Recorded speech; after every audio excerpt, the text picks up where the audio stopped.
নমস্কাৰ প্ৰিয় দৰ্শক, অন্য এটা ভিডিঅ'লৈ মই পুনিতে আপোনালোককে স্বাগতম জনাইছোঁ। আশা কৰোঁ আপোনালোক সকলোৱে ভালে আছে। আজি সন্ধিয়া গৰম গৰম মালপোৱা বনাম বুলি ভাবিছোঁ আৰু সেয়ে ভাবিলোঁ আপোনালোককো দেখাম। গতিকে আহক, দেৰি নকৰি এতিয়া মই ভিডিঅ'টো ফালে আগবাঢ়োঁ আৰু আপোনালোকে ভিডিঅ'টো সম্পূৰ্ণকৈ স্কিপ নকৰাকৈ চাই থাকিব। আপোনালোকে এতিয়া এটা বাউল দেখিছে আৰু এইফালে মই একাপ ময়দা লৈছোঁ। ময়দাখিনি আগতে মই ভালদৰে চালি লৈছোঁ আৰু ইয়াতে এতিয়া মই চেনি ল'ম। এই চামুচখনেৰে চেনি এইখিনি দিছোঁ। চেনিটো আপোনালোকে নিজৰ পচন্দ মতে টেষ্ট কৰি ল'ব, কম বেছি। আৰু এতিয়া ইয়াতে মই চুজি অকণমান দিম, তেতিয়া মালপোৱাকেইটা খুব ধুনীয়া হয়। পৰিমাণটো আপোনালোকে নিজে বঢ়াই ল'ব, কম বেছি। এয়া চাওক, আধা কাপতকৈও কম লৈছোঁ মই চুজি।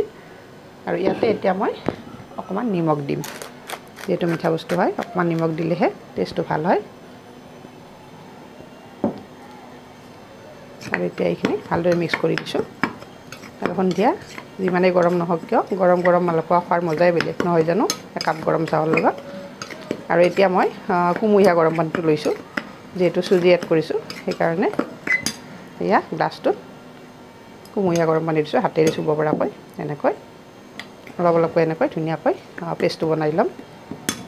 পেষ্টটো যিমানেই স্মুথ হ'ব, মালপোৱাকেইটা সিমানে ধুনীয়াকৈ ফুলি যাব।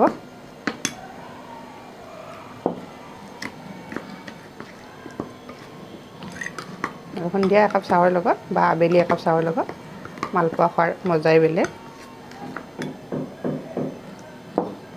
আৰু এতিয়া মই পেষ্টটো এনেকৈ ভালদৰে প্ৰায় 5 মিনিটমান সময় মঠি ল'ম এনেকৈ।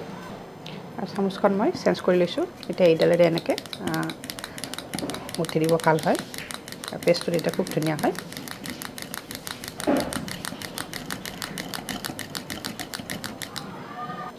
আৰু চাওক, মোৰ ডাঠো হোৱা নাই, পাতলো হোৱা নাই, মেজাৰমেণ্টটো ধুনীয়া হৈছে। এতিয়া 5 মিনিট মই ৰাখি দিম, যিহেতু চুজি এড কৰিছোঁ। চুজিখিনি তেতিয়া ময়দাখিনিৰ লগত ধুনীয়াকৈ মিক্স হৈ যাব। কভাৰ দি এনেকৈ 5 মিনিট সময় ৰাখি দিম আৰু তাৰপিছত আপোনালোকক দেখাই আছোঁ। আৰু এইফালে মোৰ 5 মিনিট হৈ গৈছে আৰু এইখন চেঞ্জ কৰি লৈছোঁ। এয়া চাওক, ডোটো একেবাৰে পাৰফেক্ট হৈছে, পাতলো হোৱা নাই, ডাঠ হোৱা নাই। আৰু এতিয়া ইয়াতে মই বেকিং পাউডাৰ অকণমান দিম, তেতিয়া মালপোৱাটো ধুনীয়াকৈ ফুলে। এয়া চাওক, 1 চামুচতকৈ কম দিছোঁ, আধা চামুচ দিছোঁ। এতিয়া এইখিনি ভালদৰে মিক্স কৰি ল'ম।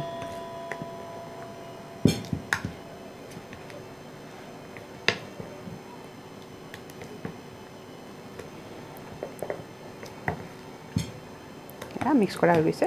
এতিয়া ব'লক কিটচেনত যাম আৰু আপোনালোকে ধুনীয়াকৈ চাই থাকিব, আঁতৰি নাযাব। আৰু এইফালে মোৰ টিকলা মৰমৰ কেৰাহীখন উঠাই দিছোঁ আৰু ৰিফাইন তেল দি দিছোঁ। আগতেই দিছিলোঁ, তেলখিনি গৰম হৈছে। আৰু এতিয়া মই এয়া বনাই থোৱা পেষ্টটো ইয়াতে এনেকৈ দি যাম।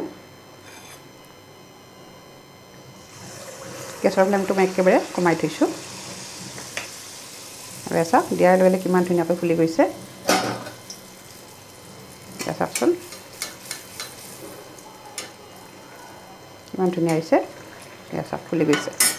যদি মোৰ টিপছত এনেকৈ পেষ্টটো বনাই নহয়, তেতিয়াহ'লে বেলেগ আৰু বেলেগ বস্তু দিয়াৰ কোনো প্ৰয়োজন নাই।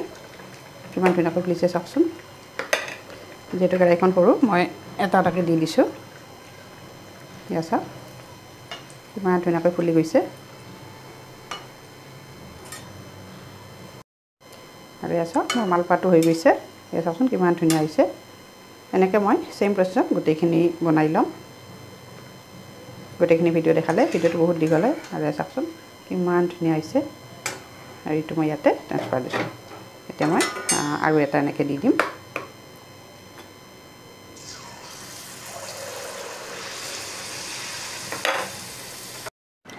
এইফালে মোৰ মালপোৱা ৰেডি হৈ গৈছে। আৰু এইফালে মোৰ গৰম চাহ লৈছোঁ একাপ, সন্ধিয়া গৰম একাপ চাহৰ লগত গৰম গৰম মালপোৱা। আৰু এয়া চাওক, ভিতৰটো কিমান ধুনীয়া হৈছে, ছফ্ট। আপোনালোকে মোৰ আজিৰ মালপোৱা ৰেচিপিটো চাই যদি ভাল পাইছে, তেতিয়াহ'লে লাইক, কমেণ্ট আৰু শ্বেয়াৰ কৰিব। আৰু যিসকলে মোৰ ভিডিঅ'টো প্ৰথমবাৰ চাইছে কিন্তু এতিয়ালৈকে মোৰ চেনেলটো ছাবস্ক্ৰাইব কৰা নাই, আপোনালোকে মোৰ চেনেলটো ছাবস্ক্ৰাইব কৰি দিব আৰু কাষতে থকা বেল আইকনটো প্ৰেছ কৰি দিব। তেতিয়াহে মই নতুন নতুন ভিডিঅ' আপলোড কৰিলে আপোনালোকে ন'টিফিকেশ্যন পাব আৰু ভিডিঅ'টো লগে লগে চাব পাৰিব। গতিকে আজিলৈ আহিছোঁ, আকৌ অতি নতুন টিপছ লৈ, নতুন ৰেচিপি লৈ মই আপোনালোকৰ ওচৰত আহি আছোঁ। তেতিয়ালৈ ধন্যবাদ। আৰু এয়া মোৰ চাওক, সন্ধিয়া কিমান ধুনীয়া ফুলা ফুলা মালপোৱা ৰেডি হৈ গ'ল।